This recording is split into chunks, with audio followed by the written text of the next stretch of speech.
أعوذ بالله من الشيطان الرجيم بسم الله الرحمن الرحیم۔ گھر سے نکل کر یہ دعا پڑھیں۔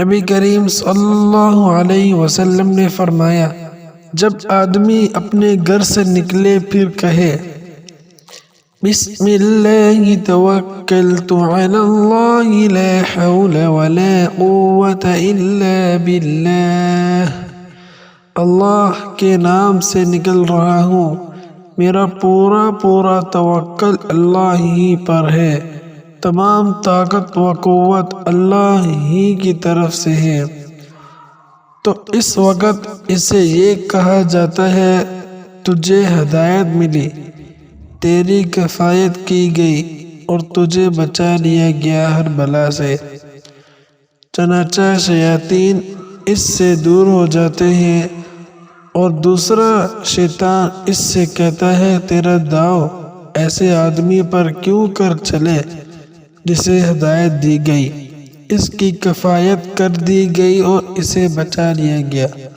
صدق اللہ العظیم۔